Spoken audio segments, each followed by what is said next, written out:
Hi అండి, అందరికీ నమస్కారం. Welcome to moms food eating kids. చాలా సింపుల్గా ఒక్క చుక్క కూడా నీళ్లు వేయకుండా ఇలాగా గోబీ టమాటా కలిపి ఇగురు కూర చేసుకోండి. చాలా బాగుంటుందండి. ఇలా చేసుకున్నది రైస్, రోటీ, చపాతీ అలాంటి వాటిల్లోకి సైడ్ డిష్గా చాలా బాగుంటుంది. ఒకసారి ట్రై చేయండి. ఈ గోబీ కర్రీ కోసం నేను ఇక్కడ ఒక మీడియం సైజు కాలీఫ్లవరు, అదే గోబీ అంటాం కదా, అది ఒక 3 బాగా పండిన టమాటాలు, ఒక ఉల్లిపాయ తీసుకున్నానండి. వీటిని సన్న ముక్కలుగా కట్ చేసుకొని పక్కన పెట్టుకోండి.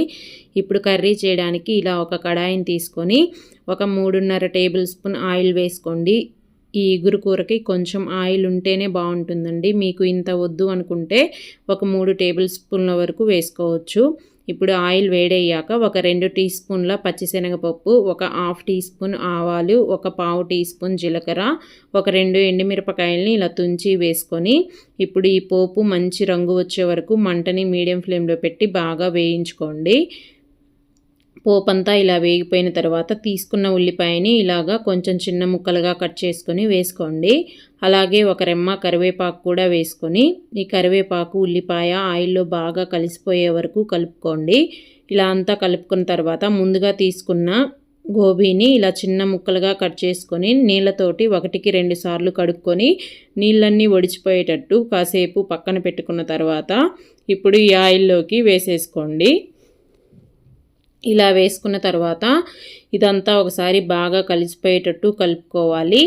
ఇలా అంతా కలుపుకొని ఇప్పుడు మంటని మీడియం ఫ్లేమ్లో పెట్టేసి దీనిపైన ఒక మూతను పెట్టుకొని మధ్య మధ్యలో మూత తీస్తూ కలుపుకుంటూ ఒక 4-5 నిమిషాలు బాగా ఈ ఆయిల్లో ఫ్రై చేసుకోవాలండి ఈ గోబీని.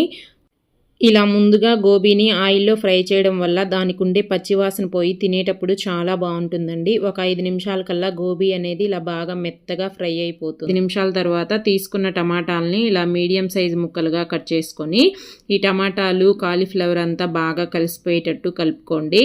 ఇలా అంతా కలుపుకున్న తర్వాత మళ్ళీ పైన మూతను పెట్టేసి మధ్య మధ్యలో ఇలా మూత తీస్తూ మంటను మాత్రం మీడియం ఫ్లేమ్లోనే పెట్టుకుంటూ టమాటా కొంచెం మెత్తగా అయ్యే వరకు ఉడికించుకోవాలి.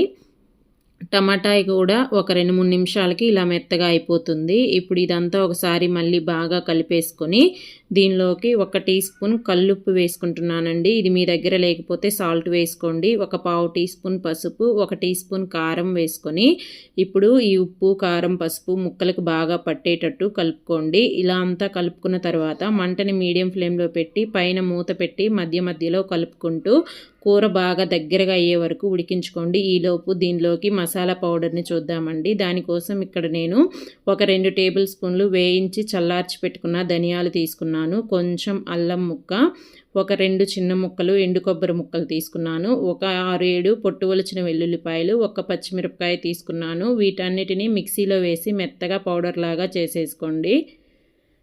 ఈలోపు కూర కూడా ఇలా బాగా ఉడికి దగ్గరగా అయిపోతుందండి. దీనిలో అసలు ఒక్క చుక్క కూడా నీళ్లు వేయాల్సిన పని ఉండదండి. మీరు మంటని అడ్జస్ట్ చేసుకొని ఉడికించుకోవడంలోనే కూర రుచి అంతా ఉంటుంది. ఇలా ఉడికిన తర్వాత దీనిలోకి మిక్సీ పట్టుకున్న మసాలా పౌడర్ని అంతా వేసేసుకోండి. ఈ పౌడర్ని ఈ కూరలో బాగా కలిసిపోయేటట్టు కలుపుకున్న తర్వాత ఒకసారి రుచి చూసుకోండి. ఉప్పు, కారం సరిపోయిందా లేదని. నాకు ఇక్కడ కొంచెం ఉప్పు, కారం తగ్గిందండి. అందుకని ఒక హాఫ్ టీ స్పూన్ కారం, 1 టీ స్పూన్ ఉప్పు వేసుకుంటున్నాను.